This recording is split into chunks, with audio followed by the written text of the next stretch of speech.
ഇപ്പോൾ Hibi Eden M P ഉൾപ്പെടെയുള്ളവരുണ്ട്. എല്ലാ കോൺഗ്രസിൻ്റെ ഏറ്റവും അടിയുറച്ച സഹയാത്രികനായിരുന്നു സലീംകുമാർ. അദ്ദേഹം എപ്പോഴും പറയുന്നത് അദ്ദേഹം ഒന്നൊരു KSUക്കാരനാണെന്നുള്ളതാണ്. അദ്ദേഹത്തിന് സിനിമയിൽ ഒരുപാട് നഷ്ടങ്ങളുണ്ടായിട്ടുണ്ട്.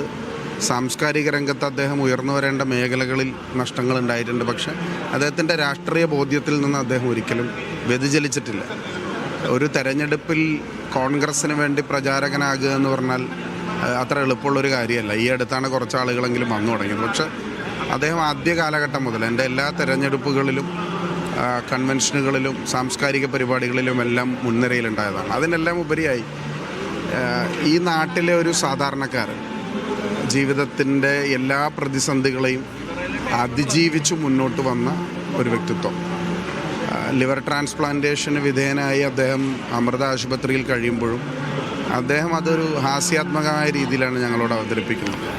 അപ്പോൾ ശാരീരിക അസ്വാസ്ഥ്യതകൾക്കിടയിലും എല്ലാം പൊതുപരിപാടികളിലും സാംസ്കാരിക പരിപാടികളിലും എന്തിനേറെ പറയുന്നു, ഇതുപോലുള്ള പറവൂർ പോലുള്ളൊരു ചെറിയ ഗ്രാമത്തിൽ നിന്ന് വന്ന് ഇന്ത്യൻ സിനിമ വരെ എത്തിച്ചേർന്ന അതുല്യനായ പ്രതിഭാശാലിയായ ഒരു കലാകാരൻ നമുക്ക് നഷ്ടമായിരിക്കുക.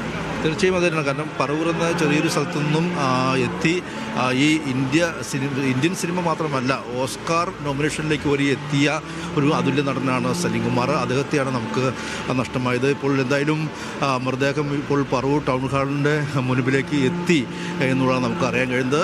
മൃതദേഹം ഇപ്പോൾ ടൗൺ ഹാളിനകത്തേക്ക് പ്രവേശിപ്പിക്കുകയാണ്. എറണാകുളം അമൃത ആശുപത്രിയിൽ നിന്നും ഇപ്പോൾ ഈ മൃതദേഹം എറണാകുളത്തെ ഈ പറവൂരിലുള്ള ടൗൺ ഹാളിലേക്ക് എത്തിച്ചിരിക്കുകയാണ്. ഇനി ഇവിടെ നിന്നും ഉച്ചയ്ക്ക് 1 മണി വരെ ഇവിടെ മൃതദേഹം ഇത്തരത്തിൽ പൊതുദർശനത്തിന് വയ്ക്കും. രാഷ്ട്രീയ സാമൂഹിക സാംസ്കാരിക രംഗത്തെ നിരവധി പേർ ഇവിടെ എത്തും. പറവൂർ ജനത ഒന്നാകെ ഈ നാട് ഒന്നാകെ ഒഴുകിയെത്തുമെന്ന കാര്യത്തിൽ യാതൊരു സംശയമില്ല. രാവിലെ മുതൽ തന്നെ നല്ല തിരക്കാണ്. ഈ സലീംകുമാറിൻ്റെ വീട്ടിലും നല്ല തിരക്കാണ്. ഇപ്പോൾ ഈ പറവൂരിലെ മുനിസിപ്പൽ ടൗൺ ഹാളിലേക്ക് നല്ല തിരക്കാണ്. മുഖ്യമന്ത്രി VD സതീശൻ അദ്ദേഹത്തിൻ്റെ മണ്ഡലത്തിൽ നിന്ന് 3 പരിപാടികളുണ്ടായിരുന്നു. ആ 3 പരിപാടികളും അദ്ദേഹം റദ്ദാക്കിയതായി അറിയിച്ചിട്ടുണ്ട്. അതിനുശേഷം അദ്ദേഹം ഇവിടെ എത്തുകയും ചെയ്യും. അദ്ദേഹം VD സതീശനെ സംബന്ധിച്ച് അദ്ദേഹം ഇന്നലെ തന്നെ ഒരു കുറിപ്പിട്ടിരുന്നു. അതായത് തൻ്റെ കൂടപ്പിറപ്പാണ് തനിക്ക് നഷ്ടപ്പെട്ടതെന്ന് അദ്ദേഹം പറഞ്ഞിരുന്നു. തൻ്റെ എല്ലാ തെരഞ്ഞെടുപ്പുകളിലും തെരഞ്ഞെടുപ്പ് കമ്മിറ്റി ഓഫീസുകൾ ഉദ്ഘാടനം ചെയ്യാനുള്ള ഒരു അവകാശം അദ്ദേഹത്തിനുണ്ടായിരുന്നു. അദ്ദേഹം അത് സ്വയം ഏറ്റെടുക്കുകയായിരുന്നു. മാത്രമല്ല കഴിഞ്ഞ നിയമസഭാ തെരഞ്ഞെടുപ്പിലെല്ലാം തന്നെയും VD സതീശന് വേണ്ടി മാത്രമല്ല സംസ്ഥാനത്താകമാനം കോൺഗ്രസിന് വേണ്ടി തെരഞ്ഞെടുപ്പ് പ്രചാരണങ്ങളിൽ സജീവമായി അദ്ദേഹം രംഗത്തുണ്ടായിരുന്നു. ജീവിതാവസാനം വരെ അല്ലെങ്കിൽ എല്ലാ സമയത്തും കോൺഗ്രസ്സുകാരനായി മാത്രം നിലനിന്ന ഒരാളാണ്. തൻ്റെ രാഷ്ട്രീയ നിലപാട് വ്യക്തമാക്കിയ ഒരാൾ കൂടിയായിരുന്നു അദ്ദേഹം. ഒരു ആനുകൂല്യവും, അതായത് രാഷ്ട്രീയ പാർട്ടി എന്ന നിലയിൽ യാതൊരു രാഷ്ട്രീയ പാർട്ടിയുടെയും ആനുകൂല്യം വേണ്ട എന്ന് ഉറക്കെ വിളിച്ചു പറയാൻ ധൈര്യം കാണിച്ച ആളാണ് സലീംകുമാർ. ആ സലീംകുമാറിനെ പറവൂർ ജനതയെ സംബന്ധിച്ച് അവരുടെ ഒരു അഹങ്കാരം തന്നെയാണ്. ഹാസ്യ നടന്മാരിൽ ഏറ്റവും അതുല്യ കലാപ്രതിഭ, ഒരു 3 പതിറ്റാണ്ടോളം സിനിമാ മേഖലയിൽ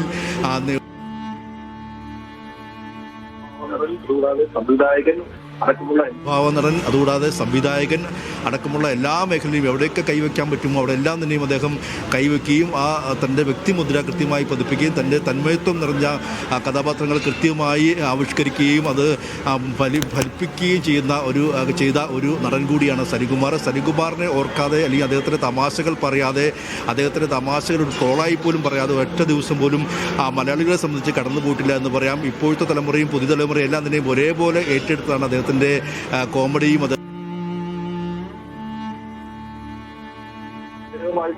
സംസാര ഭാഷ ഉൾപ്പെടെയൊക്കെ പ്രത്യേകമായി ശ്രദ്ധ നേടിയ ജഗതിക്കും ഇന്നസെന്റിന് ശേഷം പിന്നീട് 2000-ന് ശേഷമാണ്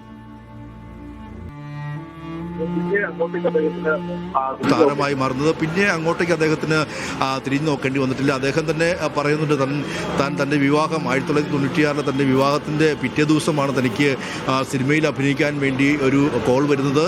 അന്ന് അദ്ദേഹം വിവാഹത്തിന് പിറ്റേ ദിവസം ഒരു ബന്ധുവീട്ടിലായിരുന്നു. അവിടെ നിന്നും അദ്ദേഹം പോകുമ്പോൾ വിരുന്നിനെ വിളിച്ചപ്പോൾ തൻ്റെ ഷൂട്ടിംഗ് കഴിഞ്ഞിട്ട് തിരിച്ചു വരാം, ഷൂട്ടിംഗ് കഴിഞ്ഞ് സമയമുണ്ടെങ്കിൽ തിരിച്ചു വരാമെന്ന് അദ്ദേഹം നർമ്മരൂപത്തിൽ അന്ന് പറഞ്ഞു. പക്ഷേ അത് യാഥാർത്ഥ്യമാവുകയായിരുന്നു. പിന്നീട് അങ്ങോട്ടേക്ക് അദ്ദേഹത്തിന് തിരിഞ്ഞു നോക്കേണ്ടി വന്നിട്ടില്ല. ചെയ്തിട്ടില്ല. ഇന്നേ വരെ ഈ മരണം വരെയും അദ്ദേഹം മലയാള സിനിമയുടെ ഏറ്റവും പ്രധാനപ്പെട്ട ഹാസ്യ നടനെന്ന് മാത്രമല്ല, സ്വഭാവ നടനെന്ന് മാത്രമല്ല, ഏത് രീതിയും ഏത് കഥാപാത്രവും അദ്ദേഹത്തിന് ഉൾക്കൊള്ളാൻ കഴിയും. അത് മലയാളികൾക്ക് നെഞ്ചിലേക്കുന്ന രീതിയിലേക്ക് അദ്ദേഹത്തിൻ്റെ ഓരോ കഥാപാത്രവും മാറി എന്നുള്ളതാണ് ഏറ്റവും പ്രധാനപ്പെട്ട കാര്യം. പ്രത്യേകിച്ച് പെരുമഴക്കാലവും ഗ്രാമഫോണും ആദമിൻ്റെ മകൻ അബു എന്ന സിനിമയൊക്കെ കണ്ടു കഴിഞ്ഞാൽ ഈ നമ്മൾ കാണുന്ന സാധാരണ നമ്മൾ കാണുന്ന ആ ഹാസ്യ താരമായ സലിംകുമാറാണോ ഇത് എന്ന് പോലും സംശയിക്കുന്ന രീതിയിൽ അദ്ദേഹത്തിൻ്റെ ഒരു വേറിട്ട തന്മയത്വം നിറഞ്ഞ കഥാപാത്രങ്ങളെയാണ് നമുക്ക് കാണാൻ കഴിയുന്നത്. അങ്ങനെ എല്ലാ രീതിക്കും മലയാള സിനിമയെ സംബന്ധിച്ച് വലിയ തീരാനഷ്ടമാണെന്ന കാര്യത്തിൽ യാതൊരു സംശയമില്ല.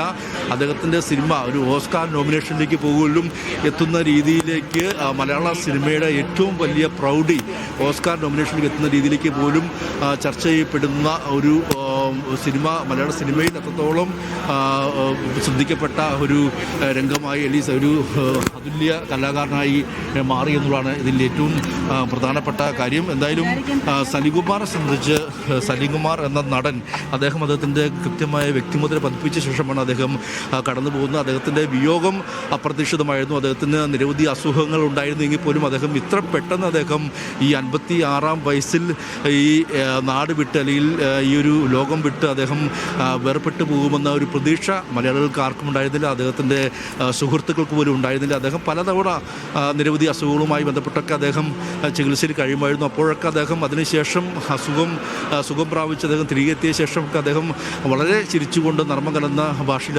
അദ്ദേഹത്തിൻ്റെ അസുഖത്തെക്കുറിച്ച് പോലും അദ്ദേഹം അങ്ങനെയാണ് സംസാരിക്കാറ്. അങ്ങനെ എപ്പോഴും അദ്ദേഹത്തിൻ്റെ വീടിൻ്റെ പേര് തന്നെ ലാഫിംഗ് വില്ല എന്നാണ്. അർത്ഥത്തിൽ അദ്ദേഹം എപ്പോഴും ചിരിക്കുന്ന ഒരു കലാകാരൻ, ചിരിപ്പിക്കുന്ന ഒരു കലാകാരൻ.